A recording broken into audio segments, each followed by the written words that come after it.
This end-time event is happening right now, but people don't see it. We can see end-time prophecies being fulfilled all around us, but people err, not paying attention. The four horsemen, described in the book of Revelation 6, are beginning to somewhat show signs of their work. You only need to look at the last 5 years of the world and you can see signs of their arrival, signs of their effects upon the earth. The book of Revelation opens you up into you. No other book comes under more scrutiny than the book of Revelation. No other book in the Bible is contested quite like the book of Revelation, and there are churches that actively avoid the book of Revelation, churches that actively attempt to discredit the book of Revelation. That alone should tell you something about the book of Revelation. I believe the reason the book of Revelation is contested is because of reason number one being the book of Revelation reveals Jesus Christ in a way no other book in the Bible reveals Jesus. It reveals him as he is today, not as a baby in a manger, but it reveals him as the living one. It reveals him as the Almighty. The book of Revelation exalts the Son of the living God like no other book in them. If you want to know the Lord Jesus Christ to a greater degree, go to the book of Revelation. The second reason is because it reveals the future and the things to come. I believe wholeheartedly that the book of Revelation is unfolding before we are living in just a preamble of the what we are observing now is an introduction to what is yet to come. John saw a revelation of 7 seals that were being opened in heaven. Our particular interest is to beam searchlight on the event that followed after the opening of the 3rd seal and find out its significance. More so, we must get prepared. The last days is no longer a future, it is now. And when he had opened the 3rd seal, I heard the 3rd beast say, "Come and see." And I beheld, and lo, a black horse, and he that sat on him had a pair of balances in his hand, a measure of wheat for a penny, and 3 measures of barley for a penny, and see, thou hurt not the oil and the wine. Immediately the 3rd seal was opened, and John was directed to observe another horse, which was different from the wives. The horse that John saw was a black, signifying famine, a terrible judgment of God which will come upon the world in the last days, and especially during the one who sat on the horse had a pair of balances in his hand. The black horse represents famine, and its rider had a pair of balances, suggesting that a time is coming when the people of the earth must eat their bread by measures, not out of being conservative, but for the sake of abject shortage of food. A great number of Bible scholars believe that Revelation 6:5 and 6 is referring. Inflation is the decline of purchasing power of a given currency over time.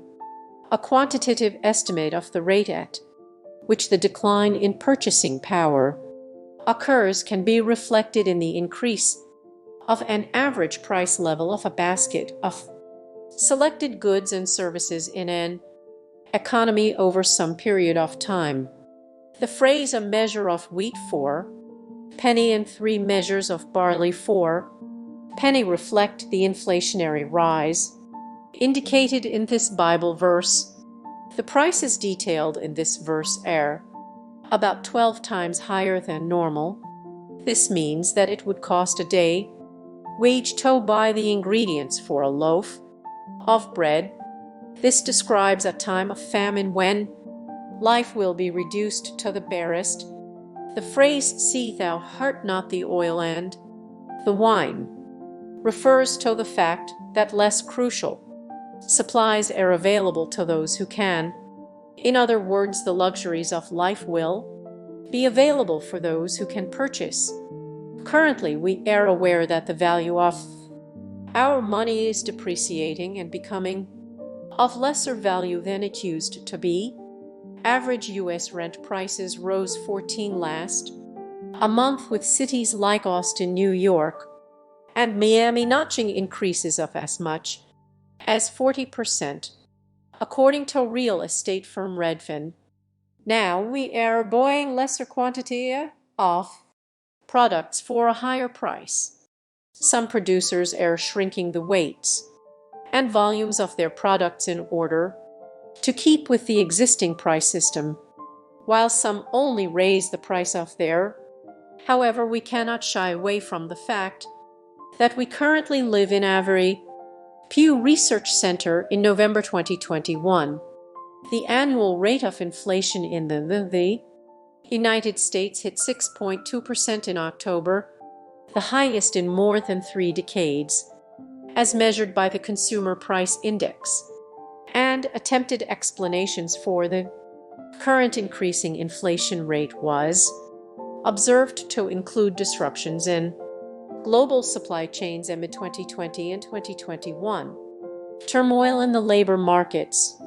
The Pew Research Center found that the U.S. rate of inflation was running higher than it has at any time since the end of the Cold War, and decided to compare the U.S. experience to those of other countries, especially its counterparts in the developed world. Economic data from 46 nations were analyzed, and the results showed that the third quarter of 2021 inflation rate was higher in 39 of those nations than in the third quarter of in 16 of the countries considered, including the U.S. The inflation rate was over 2 percentage points higher last quarter than in the same period of 2019. Furthermore, the research found that the level of inflation in each country showed the same pattern of variation. We can see this prophetic event happening, and the writer with a black horse slowly arriving on the world stage. But I want to encourage you today, do not be disheartened, do not live in. You need to remember this: although you are living in an ever-changing world, a world that is dealing with inflation, the God of Abraham, Isaiah, and Jacob is bigger than inflation. You don't have to stay up at night, worried and concerned by the future. This world will make you stress and worry and stress some more and add little anxiety on top of all that stress and worry. You have God who is still in control. God is watching over you. In all me years, I have never seen Christian that God has abandoned. God is watching over you.